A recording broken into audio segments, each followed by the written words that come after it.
Pues la exposición está a cargo de Eduardo, María Paula, María José, María Jimena y pues de mí. Siguiente, por favor.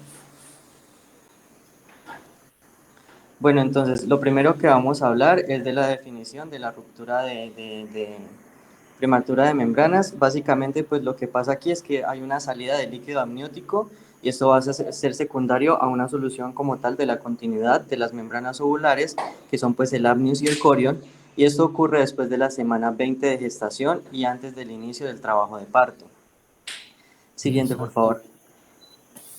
Perfecto. Del trabajo de parto, ¿no? Porque allí le pusiste el parto, pero del Sí, es el inicio del trabajo de trabajo de parto. parto. Sí, Eso. qué pena. Bueno, entonces para la clasificación tenemos pues que se puede clasificar en una ruptura prematura de membranas a término, que es cuando se da por encima de las 37 semanas de gestación, y una ruptura de membranas pretérmino que se da por debajo de las 37 semanas de gestación, y esta a su vez Perfecto. se va a subdividir en prevariable cuando está por debajo de las 23 semanas de gestación, en remota cuando está entre Previable. las... Ahí es previable. Ok, leí mal, qué pena. Remota Sí. cuando está entre las 24 y 32 semanas de gestación, y pues ya cercana al término cuando está entre las 33 y 36 semanas de gestación. Siguiente, por favor. Sí, señor. Muy bien.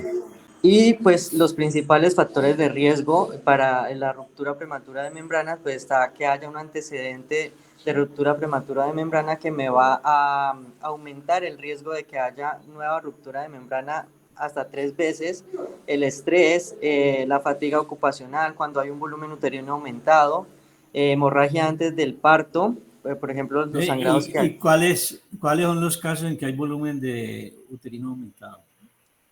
Puede ser un oligohidramios, puede ser una macrosomía, puede ser un embarazo Pueden gemelar, participar cualquiera. No, no. cualquiera de esos. Lo Ajá. contrario, ¿no? Un polihidramio. Un Un polihidramio. polidapnios. Eso, Eso. polihidramnios, no oligodramios, no. Polihidramnios es Sí, es embarazo gemelar polidapnios. y Eso. Embarazo gemelar, macrosomía, exacto. macrosomía. Ajá, eso. Ujú. Eso. Hemorragia antes del parto, por ejemplo, sobre todo en el primer semestre, cuando hay infecciones, las infecciones pues son un factor de riesgo muy importante pues como tal Factor para de la riesgo. ruptura. Sí. Patologías placentarias, pueden haber procedimientos invasivos como amniocentesis, y pues también, por ejemplo, cuando las mujeres quedan en embarazo y están planificando con DIUs, entonces si este DIU queda en contacto con el saco gestacional, también nos puede causar que haya ruptura de Eso. membranas. Eso es importante, ¿viste? Porque las pacientes que quedan embarazadas con dispositivo tienen más riesgo de presentar parto pretérmino y RPM. Es una de las complicaciones. Por eso a veces es una indicación, si el dispositivo está fácil de retirarlo, retirarlo. Retirarlo, sí. Ajá. Los procedimientos invasivos como la amniocentesis, ¿cuál es la probabilidad de presentar RPM? ¿Lo leyeron o no? O sea, sí estaba dentro de los factores de riesgo en procedimientos invasivos que la amniocentesis y el retiro como tal de DIU, pero no recuerdo haber leído porcentaje de riesgo de cada uno. Porcentaje. Sí, se dice que de cada 400 procedimientos que uno hace, uno se puede romper, ¿no? De modo que no es tampoco un factor de riesgo grande, porque a veces las pacientes les da miedo hacérselas por eso, pero tampoco es un factor de riesgo tan importante, pero sí es un factor de riesgo. Sí.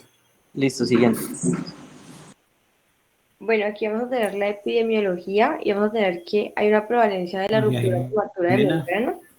Sí, doctor.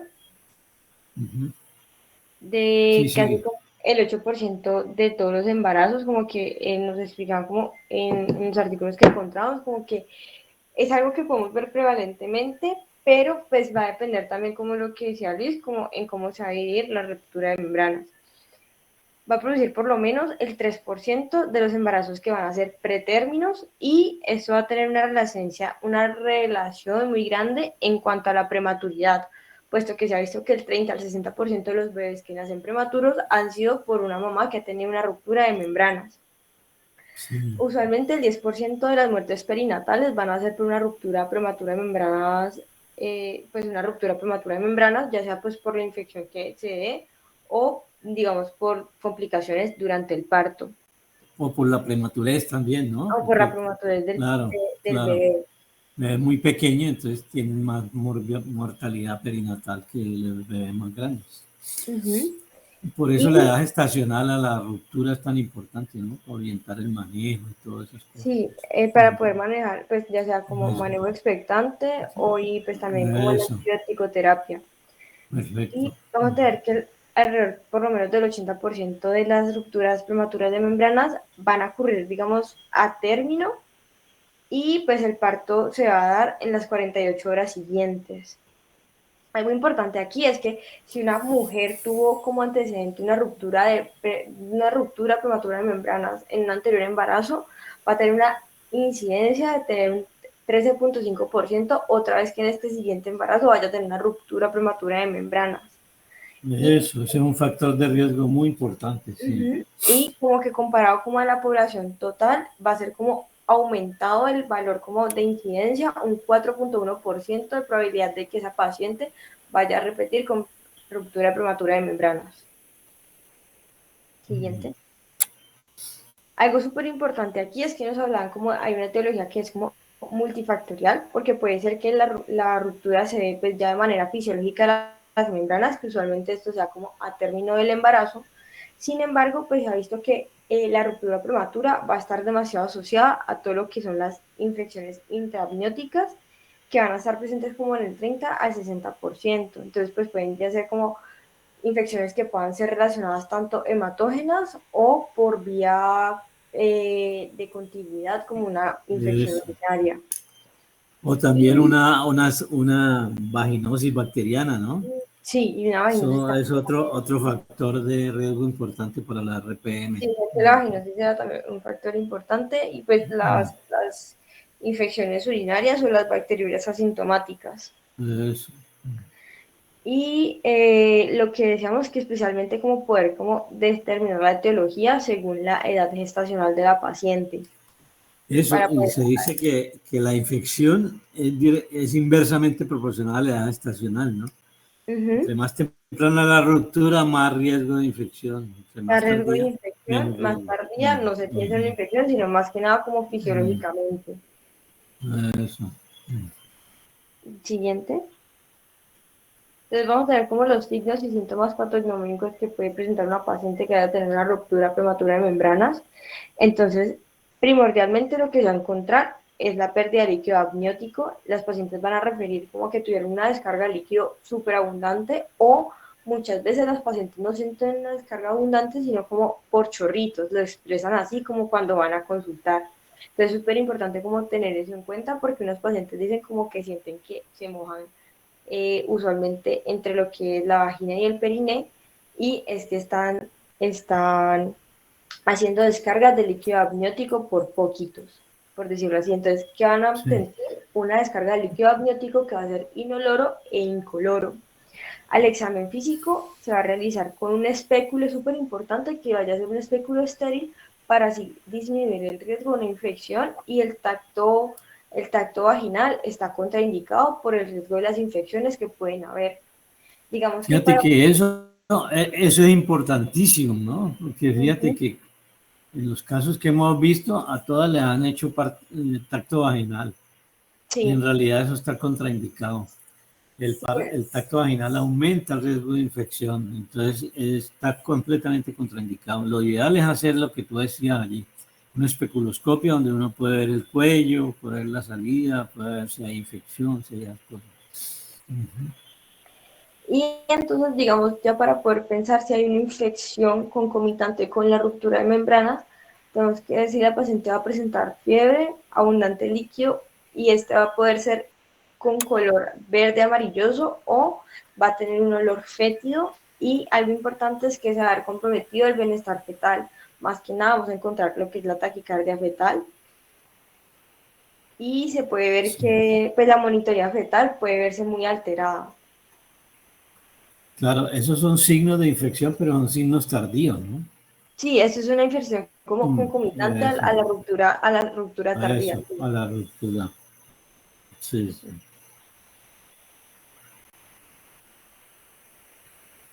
Bueno, digamos que para hablar de la fisiopatología o los mecanismos celulares con los que se... Eduardo. Sí, yo mismo. Aquí pues me tuve que salir del artículo que revisamos de la COG porque pues Sí, creo que no explicaban bien estos mecanismos celulares. Entonces pues estoy utilizando el artículo que está bajo la referencia, que habla de la fisiopatología de la rotura de prematura de las membranas ovulares en embarazo de pretérmino. sí, muy bien, Entonces, claro. pues en este caso, pues primero hacen una breve definición de lo que podría llegar a entenderse o qué es lo que está pasando en una ruptura prematura de membranas. Y es que ahí organizan como las capas y ven que hay unas anormalidades, ya sea por edema celular o demás.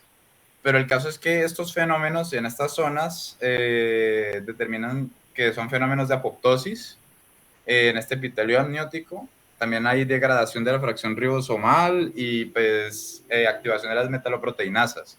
Ahí en la gráfica voy a tratar de explicar todos los mecanismos porque son, como bien dijeron, hay etiologías diversas, pero todas llegan como a un mismo fin celular, por así decirlo. Entonces, pues empecemos por el más común, o sea, estos diferentes agentes, como dije, ya sea, pues como los dijo ahorita Jimena, infecciosos, hormonales, lo demás, activan estos mecanismos que causan esta alteración morfológica y esto favorece la formación de un sitio de rotura a nivel supracervical antes del inicio del trabajo de parto. Entonces, por eso pues la importancia en ginecología. Entonces, Y pues fíjate empecemos. que esos tres factores que tú pusiste ahí, isquemia, distensión de membranas e infección, son también factores que se asocian a parto pretérmino. Entonces, todo es ese síndrome de parto pretérmino donde la RPM también está asociada. Está muy bien esa diapositiva. Gracias, profe. Y sí, pues revisando este artículo, hablan mucho de que se asocia el parto pretérmino con la RPM, pero hay veces en las que no. Pero digamos que sí van mucho de la mano con estos mecanismos. Entonces, digamos que hablando de la infecciosa, de la parte de la infección ovular, hay unos productos bacterianos, ahí están en la gráfica, pues, fosfolipasa A, fosfolipasa C o polisacáridos que pueden segregar, y eso hacen la síntesis de prostaglandinas, como vimos, PG, la E2 y F2A, alfa, por el amnios, corion o decidua, pues bueno, por quien los produzca. No, el caso es que hay una producción de estas síntesis de esas prostaglandinas. Luego vienen una participación de unas colagenasas bacterianas, que en este caso, pues por la parte de la infección y pues ya los factores proinflamatorios, pues, qué pena, que son las interleuquinas 1, 2, 6, 8 y 16, como está ahí, y el factor de necrosis tumoral, van a desencadenar, en este caso, pues, unas vías celulares que producen parto prematuro y rotura de membranas, como bien Y lo dijo. ruptura de membrana.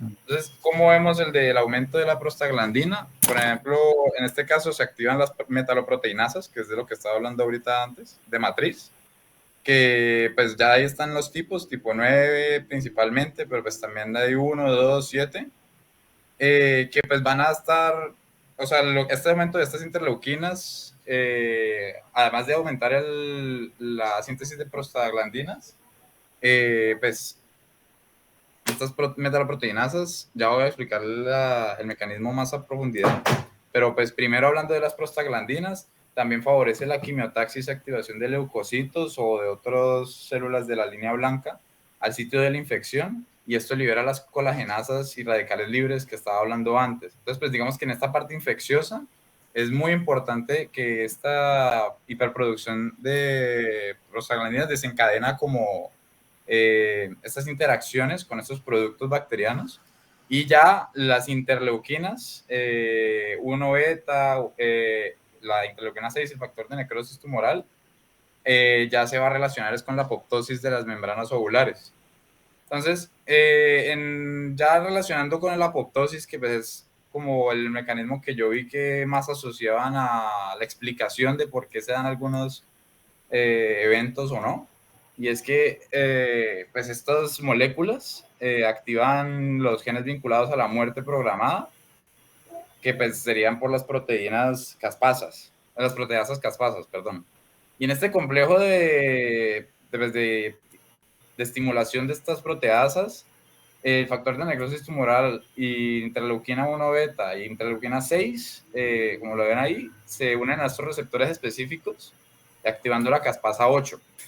Entonces, pues, esta proteína P53, el guardián del genoma, se activa simultáneamente estimulando la proteína VAX, y esto produce el daño de membrana mitocondrial. La caspasa 8 bloquea la proteína antiapoptosis y estimula la proteína BID, la cual también produce el daño en membrana mitocondrial. Entonces, todo esto nos va a llevar a que se produzca citocromo C mitocondrial, que esto va a activar la PAF, el factor activador de proteasas de apoptosis, formando con ATP un complejo, que es el complejo de lo que acabamos de hablar, citocromo C, APAF y ATP. Y todo esto estimula el resto de caspasas. En resumidas cuentas, hay una cadena, una cascada de caspasas, que todo esto finalmente va a producir apoptosis a través de la proteólisis de diferentes moléculas, que son las enzimas responsables de la reparación del ADN, proteínas estructurales del citoesqueleto o matriz, la actina, la minamina, proteínas que regulan el ciclo celular, las ciclinas, y la activación de estas interleuquinas, que ya vimos antes que podría generar estas. Entonces, eso todas esas interleuquinas son proinflamatorias, ¿no? Y la apoptosis es muerte celular programada. Sí. Y pues digamos que en esta cadena de las caspasas es como cómo sucede realmente debido a un estímulo, ya vimos cómo interactúan y cómo se sintetizan estas interleuquinas por una infección. Entonces ya los diferentes microorganismos, que creo que entre los microorganismos estaban pues los que ya conocíamos como Gardnerella vaginalis, y también hay unos cocos gram positivos, pero todos ellos van a terminar haciendo el mismo efecto.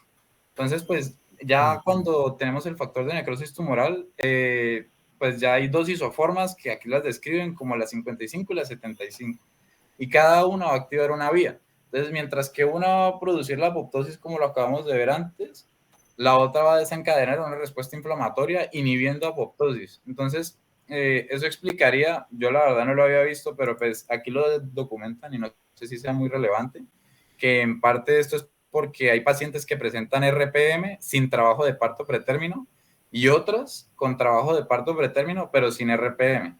Entonces como que ahí es como que las separan, pero en realidad suelen estar muy juntas debido a la etiología similar o los mecanismos similares. Entonces, y ya las prostaglandinas son las que inician el trabajo de parto, ¿no? Las contracciones. Sí. Y digamos que hay otra vía que ahí se ve a la izquierda, que es mediada por la relaxina, que pues, se produce en la decidua y la placenta, que en ausencia de infección activaría las metaloproteinasas 1, 3 y 9, las 7 no. Y a través de esta estimulación se estimula el activador tisular del plasminógeno y plasmina, y ahí pues desencadena pues todo lo que va en la cascada. Ahora, ya salimos de infección, ahora pues tenemos la distensión de las membranas. Es más sencillo porque pues ya igualmente repasamos todo lo que era la apoptosis y todas las prostaglandinas, estos factores proinflamatorios, pero pues esta distensión de membranas fetales produciría elevación de interleuquina 8 y la citocina que se llama factor amplificador de células pre-B o PBEF, y pues me tuve que anotarlo porque me había olvidado, y las cuales activarían las MMP o las metaloproteinasas que hablamos antes, y ya seguíamos con lo mismo que hablamos antes. La isquemia, que ya es otra que vemos, pues las lesiones vasculares placentarias que tienen isquemia, como la hemorragia decidual, la sobredistensión de la membrana coriamniótica, también se las vincula como agentes causales de este parto prematuro y ruptura prematura de membranas, como vimos antes. Y pues hay evidencia que dice que esta isquemia placentaria materna favorecería la liberación de prostaglandinas y así como los interleuquinas como tal. Entonces, pues es la misma vía, pero pues digamos que es importante decir, ya como dijimos que es multifactorial, que por isquemia también puede llegar a suceder esta misma cadena. La metrorragia pues es importante porque, o sea, en este caso hay varios mecanismos como tal. en caso de desprendimiento prematuro de placenta normoinserta con ruptura prematura de membranas. Entonces, con metrorragia hay un aumento de la trombina activa metaloproteinasa 1 a nivel de corio, amnios y decidua. Y pues hay receptores activados por proteasas que estarían acoplados a proteína G y desencadenarían contracciones uterinas. Llegando a esto, pues lo que tendríamos, que sería parto prematuro o ruptura de membranas. El incremento de hierro a nivel corio-decidual, porque se está degradando los glóbulos rojos en la metrorragia, cataliza la conversión de H2O o H2O2 o agua oxigenada a hidroxilo. Entonces, pues produce peroxidación y daño celular en toda esta parte. Y por último, favorece el desarrollo bacteriano e infección subclínica. Entonces, pues lo que hablaba ahorita María Jimena, que pues puede haber incluso una infección concomitante y esto podría relacionarse incluso. Entonces, pues, el tabaquismo, pues ya igual como lo vemos ahí en la gráfica, produce quimiotaxis de leucocitos y liberación de elastasa. Entonces, inactiva los inhibidores de proteasas y genera radicales libres y consumo de antioxidantes. Entonces, pues, disminuye concentraciones también de los minerales y las vitaminas. Y también disminuye, por consecuente, el colágeno tipo 3 y elastina. Y pues ya vimos que estos son componentes fundamentales para la estructura pues, de las membranas. Y pues ya en varios o otros, como está ahí, pues también está la parte hormonal. Entonces pues tenemos la prolactina fetal y decidual, podría alterar la integridad estructural de las membranas ovulares a través del aumento de las concentraciones de sodio, cloro o en sí la osmolaridad en líquido amniótico. Y este incremento esto también puede incrementar las prostaglandinas, la E2, generando lo que hablábamos antes. Entonces, pues la hormona paratiroidea también es otra que tiene relación con ello. Y pues creo que ya no se me escapa nada más. Ya sería como todo lo que estoy dando. Muchos pacientes con polihidranos tienen niveles de prolactina altos, ¿no? En el líquido amniótico. Y ese es el mecanismo. Muy bien.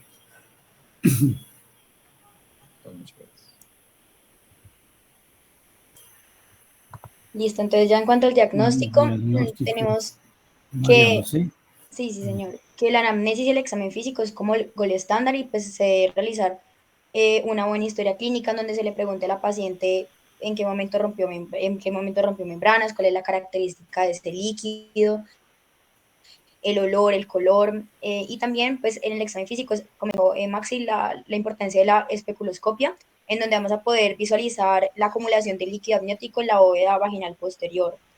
Pues cuando no es muy fácil visualizarlo, se le puede pedir a la paciente que realice una maniobra de Valsalva en donde pues ella todo se empuja y aquí vamos a poder pues ver cómo pues, hay flujo de líquido amniótico desde el orificio cervical y pues nos va a ayudar a confirmar el diagnóstico. Eso. No se debe realizar examen cervical digital a menos de que la paciente pues tenga sospecha de un trabajo de parto activo o pues como que sea inminente el parto. Eso, que, pues, ahí no habría manejo expectante, ¿no? Entonces ahí sí ya sí. Se puede hacer. Ya que pues puede aumentar el riesgo de infección. Ya cuando pues por el examen físico y la anamnesis nos queda dudoso el diagnóstico, podemos revisar otras pruebas como son la prueba del lecho. Aquí lo que vamos a hacer es que se toma una muestra del fondo del saco vaginal posterior y pues se va a secar por 10 minutos en un porta y luego bajo el microscopio vamos a poder observar la cristalización de las sales de sodio. Pues entonces aquí vamos a poder ver dos ejemplos. Entonces cuando vemos el moco cervical, cuando se cristaliza, vamos a poder ver que es un helecho grueso y ancho, a comparación del patrón de un helecho de líquido amniótico en donde realmente es un patrón muy delgado de arborización. Otro de los test que tenemos es el test de nitracina. En un papel de nitracina pues se utiliza para apurar el pH del flujo vaginal. La nitracina es un colorante indicador de pH que indica el pH en un rango de 4.5 a 7.5. Pues aquí lo que nos va a ayudar a diferenciar es el pH normal de las secreciones vaginales, que es un pH ácido de 3.8 a 4.5, y de un pH de un líquido amniótico que es de 7.1 a 4, pues a 7.3, perdón, que es mucho más alcalino. Cuando estamos en un pH alcalino, pues la tira se va a teñir de un color azul. Aquí es importante saber los falsos positivos y falsos negativos que nos pueden dar en un 5%. En cuanto a los falsos positivos, tenemos la presencia de sangre o semen, también los antisépticos alcalinos, lubricantes, vaginosis bacteriana. Y los falsos negativos nos puede dar por una ruptura prolongada de la membrana y también un mínimo líquido residual, pues que no va a permitir que se lea bien la prueba. Ya otros de los exámenes adicionales que se pueden realizar, pero pues no son tan confiables, es la ecografía del volumen de líquido amniótico. Aquí vamos a buscar pues presencia de pronto de un oligohidramnios. Pues esto varía mucho en la literatura, pero pues lo que encontré es que es un índice de líquido amniótico menor a 5 o un bolsillo vertical máximo menor a 2 centímetros. Pero pues esto no es diagnóstico, sino que nos ayuda pues a orientarnos. La fibronectina fetal es otra cosa que se puede realizar. Este no nos va a dar un diagnóstico de ruptura prematura de membranas, pero nos va a ayudar a saber si las membranas están intactas o no, ya que tiene un gran valor predictivo negativo. También podemos hacer la detección de proteínas amnióticas. Estas pues están disponibles más que todo en la Amnisure en Colombia, pero son pues bastante costosas. En la Amnisure es una prueba rápida que utiliza métodos de inmunocromatografía para detectar trazas de proteína placentaria alfa microglobulina 1 en el fluido vaginal. Pues esta proteína va a ser liberada por las células deciduales, entonces pues se va a encontrar en pues, gran componente en el líquido amniótico. Y pues tiene una gran sensibilidad cercana al 99% y una especificidad aproximada de 88 al 100%. Otro examen tenemos el Actin Prompt Test. Este nos va a detectar la proteína placentaria 12, que es secretada por las células deciduales y placentarias y pues se encuentra en alta concentración en el líquido amniótico. Sí, María José, eso, en el artículo dice también una de las cosas es que la Amnisure y el Actin Prompt Test, que son la detección de proteínas, microalbuminas, microglobulinas, realmente son sensibles, pero el problema es que tienen alto porcentaje de falsos positivos. Y entonces, ante ese número total de falsos positivos, hay una publicación que yo creo que ahí sale referida en el artículo donde dicen que el uso de estos test lleva, por la alta prevalencia de falsos positivos, a más complicaciones que beneficios. Entonces, a partir de ese artículo, el laboratorio, la FDA le quitó el aval y el laboratorio dejó de producirlo. Entonces, por eso ya no se usan en ninguna parte, ¿no? Esos dos tests. Entonces, olvidémonos de esos dos test de Amnisure y el Actin test. Y el que se está usando ahora cuando uno tiene la duda, entonces ahorita está de moda esa la amniinfusión, ¿no? Lo que vas a hablar ahí enseguida. Sí, y pues ya también tenemos la instilación transabdominal o la amnoinfusión. Pues como sopesar los beneficios del procedimiento, pues ya que puede también traer riesgo de infección. O pues también ahí se hablaba un poco de que puede precipitar o sea, si están intactas la ruptura prematura de membranas. La ruptura prematura, claro. Sí, entonces pues este es guiado por ecografía y se va a inyectar un tinte de índigo carmín o también se puede inyectar el complejo E diluido en solución salina. Entonces lo que vamos a ver por aquí es que el líquido amniótico se va a teñir, si es del tinte índigo de carmín, de color azul, y si es del complejo E de amarillo, y va a salir pues por el canal vaginal. Más o menos pues, se pone un tampón, una toalla y se va a poder ver que se puede teñir de 20 a 30 minutos. Entonces este es otro de los diagnósticos que se puede realizar. Sí, eso. Nosotros allí en el quinto piso lo hacemos con frecuencia cuando la paciente tiene historia de pérdida, pero no le encuentran ninguno de los test, ¿no? Ni el helecho, ni el valsalva, ni ninguno de esos test, ni el pH. Entonces hay dudas, entonces le hacemos esa infusión. Y la medicina basada en la evidencia dice que eso debe ser algo que nos sirve para orientar el caso y para terminar el manejo. Sí, sigamos. Listo, ya yendo por la parte del tratamiento, pues el manejo inicial, una vez se confirma el diagnóstico de ruptura prematura de membranas es, pues inicialmente, determinar la edad gestacional de la paciente, la presentación y el bienestar del feto en todas aquellas pacientes. Evaluar si hay evidencia de infección intrauterina y desprendimiento de placenta. Si los resultados de las pruebas aún no están disponibles, pues se sugiere obtener un cultivo para estreptococos del grupo B cuando se considere el manejo expectante. La monitorización de la frecuencia cardíaca fetal y la actividad uterina también ofrece como una oportunidad de identificar aquellos trazados aquellos trazados que puedan ser anormales en lo que es la frecuencia cardíaca fetal y pues también para evaluar las contracciones. Indicaciones para el parto, pues tendremos las pruebas fetales anormales o la evidencia de las infecciones intramnióticas. En el caso del sangrado vaginal, que también lo puse en la diapositiva, pues se debe de generar como una preocupación por el desprendimiento de la placenta, pues lo que lleva a considerar el parto, pues con la decisión basada en el estado del feto, la cantidad de sangrado y la edad gestacional. Eso, y siempre tener en cuenta eso, ¿no? Que una de las complicaciones de la RPM es la evolución. Siempre tenerlo en la cabeza, porque ahí se puede morir el bebé, ¿no? Muy bien. Listo, pues el tratamiento inicial para la ruptura prematura a término se debe confirmar la edad gestacional y la posición fetal, como mencioné, y se debe utilizar la monitorización de la frecuencia cardíaca fetal para evaluar el estado del feto.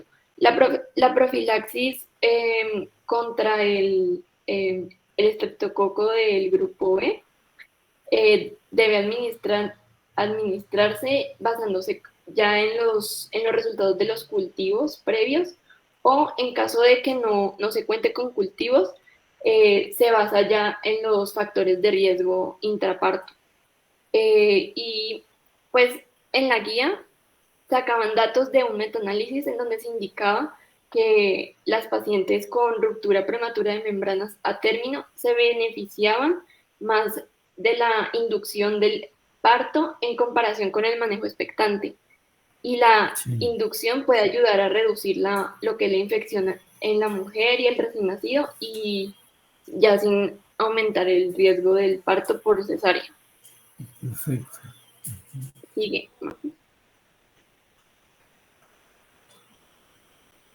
Siguiente, por aquí. Bien. Listo. Pues acá en estos 4 cuadros está como el manejo como tal de la ruptura prematura de membranas por categoría de edad gestacional, siempre y cuando las pacientes tengan pruebas prenatales normales. Pues en el caso del embarazo a término, tendremos como tratamiento la profilaxis contra el estreptococo del grupo B, según esté indicado, tratar la infección intramniótica si está presente, e inducir el parto cesárea según se indique. Por el lado del prematuro tardío, se da un manejo expectante o proceder ya al parto, teniendo en cuenta que los resultados anormales de las pruebas fetales, la infección clínica, intramniótica y el desprendimiento de placenta son indicaciones claras para que ya se induzca el parto. Y ya de lo contrario, se basaría de la edad gestacional, si es un factor de riesgo, para tomar la decisión. Un solo ciclo de corticosteroides, que aquí hay algunas indicaciones como a tener en cuenta, y esas son una de las cosas que voy a hablar como en las diapositivas siguientes. La detección del estreptococo del grupo B y profilaxis según se indique, y tratar la infección intramniótica si presenta. Sí, Para el pretérmino se tiene el manejo expectante, el antibiótico para prolongar la latencia del embarazo, el ciclo único de corticosteroides, la muestra para el cultivo de estreptococos del grupo B y profilaxis, y el sulfato de magnesio para la neuroprotección en embarazos de 32 semanas. Y finalmente, de menos de 32 semanas, ¿no? De menos de 32.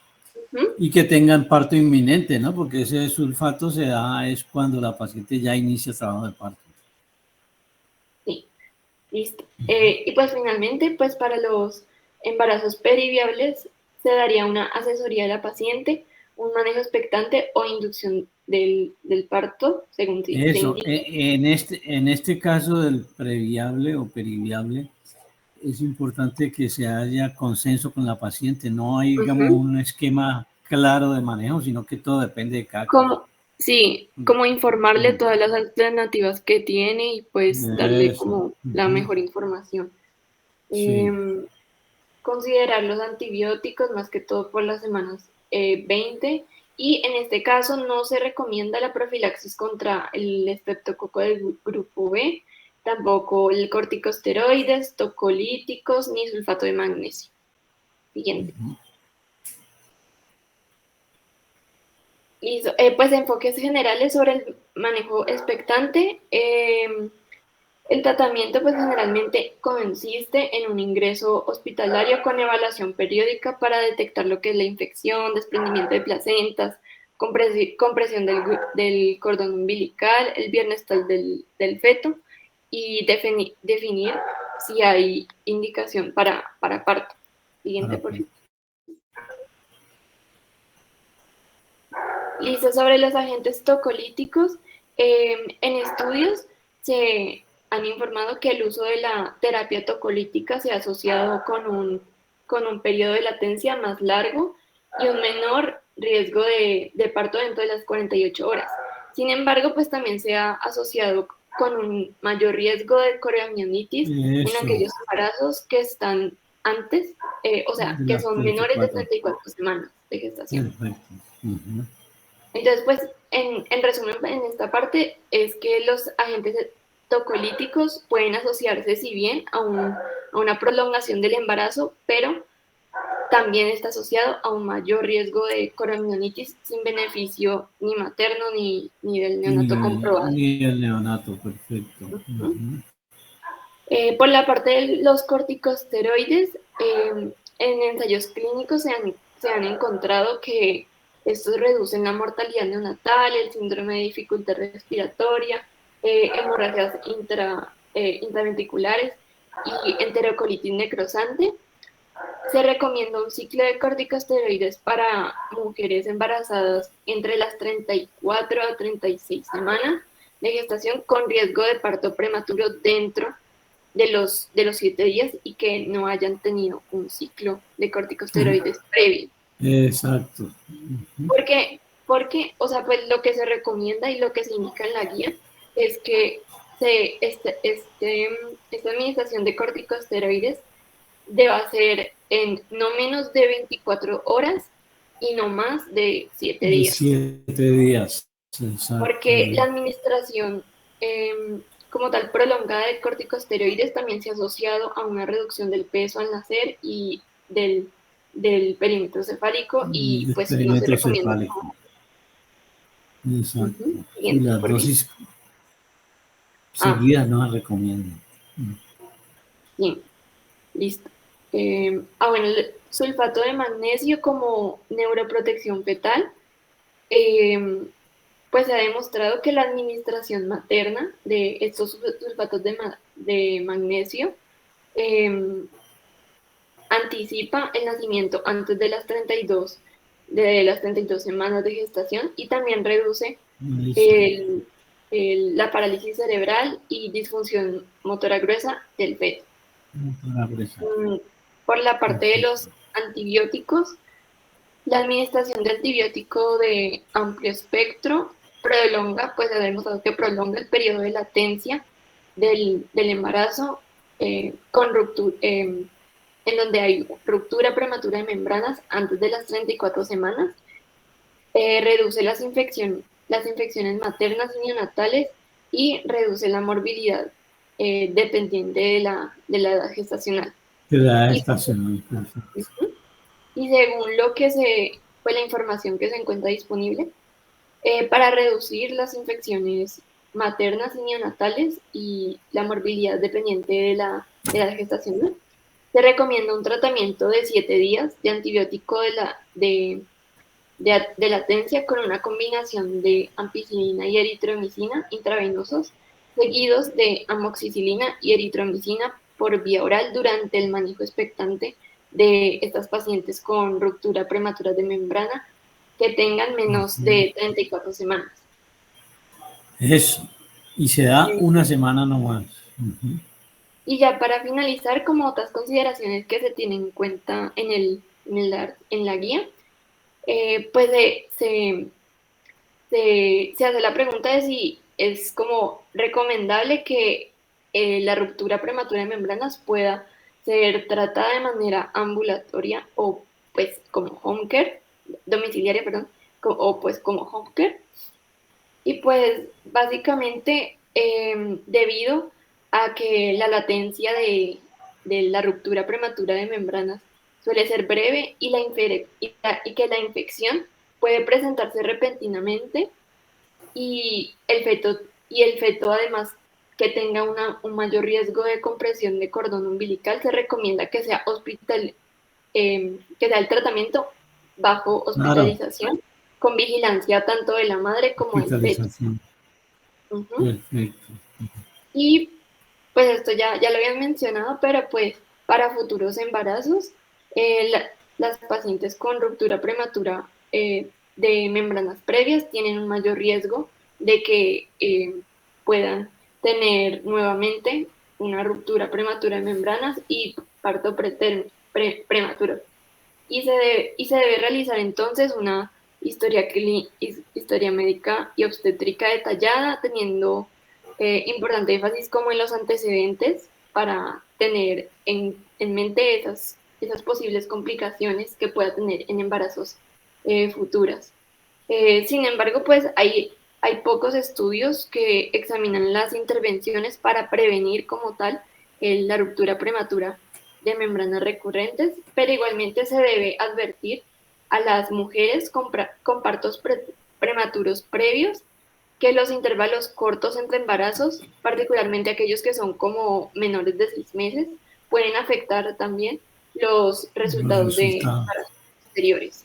Muy bien. Y pues finalmente en el artículo también consideraban la colocación del cerclaje, que se asocia a disminuciones significativas en los partos prematuros, ofrece beneficios perinatales y puede considerarse en mujeres que tengan antecedentes y hallazgos ecográficos como que sea un embarazo único actual, un parto prematuro espontáneo previo y que se halle una longitud cervical corta de menos de 25 milímetros antes de las 24 semanas de gestación.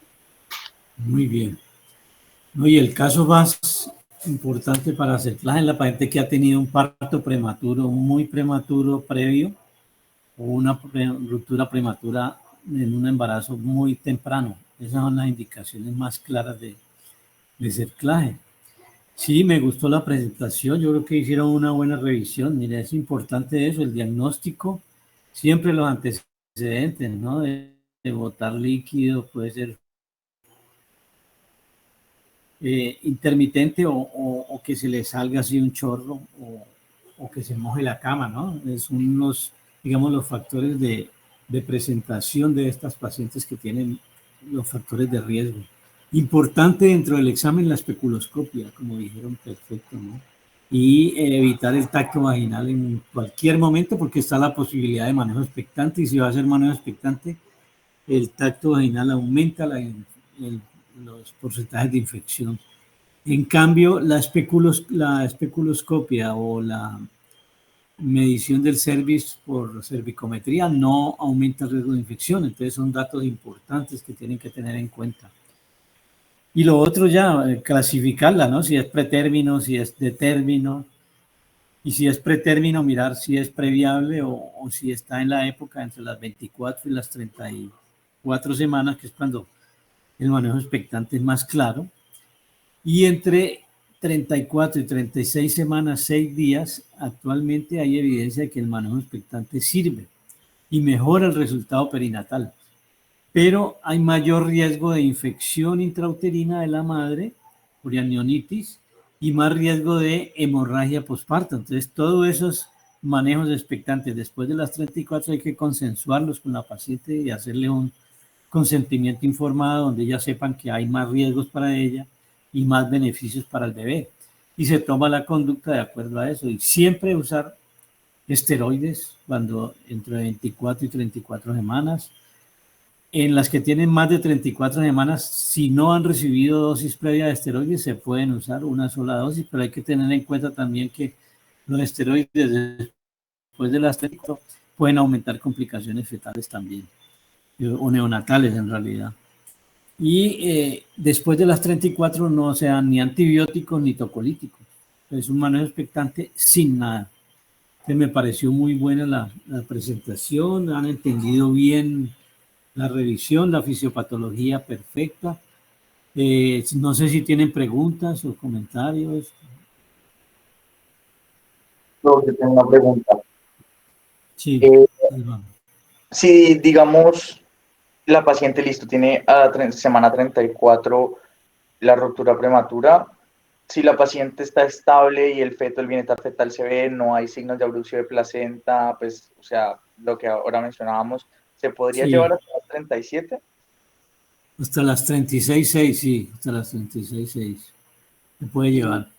Pero siempre hablando con la paciente, ¿no? Diciéndole, vea, el beneficio es para el bebé porque hay menos riesgos de infección, de síndrome de dificultad respiratoria, de hemorragia intracerebral y de enterocolitis. Pero hay mayor riesgo de que la madre haga hemorragia postparto y haga corianionitis. Pero el riesgo de la madre no es tan alto como el riesgo del bebé. Entonces, el beneficio del bebé puede justificar ese manejo. Pero hay que explicarle a la madre que ella firme un consentimiento. Listo, profe. Profe, y digamos, antes de las 34 semanas, pues lo mismo que es evaluar cómo está el bienestar fetal, pero también lo de la maduración. Entonces, ahí sí es como el objetivo pasar las 34 semanas. Sí, ahí sí es pasar las 34 semanas, exacto. Siempre y cuando no se presente infección, ¿no? Si hay algún signo de infección, por eso es que le hace perfil biofísico cada 2 días, ¿no? Se mide la PCR, el hemograma para ver leucocitosis. Todos esos datos nos sirven para ver si hay infección subclínica. Y si hay infección, entonces se termina el embarazo. Si no, se lleva hasta las 36 semanas, 6 días, si quiere, o hasta las 34, depende del caso. Doc, ahí el caso de infección, lo que mencionabas de que si está más tiempo con ruptura prematura, ¿es riesgo de infección para la madre o para el feto? Para ambos. Para ambos. Lo que pasa es que el manejo expectante después de las 34 aumenta el riesgo para la madre y mejora el resultado fetal. Vale, Doc. Bueno, muy bien. Si no hay más comentarios, preguntas, que tengan una linda noche y felicitaciones.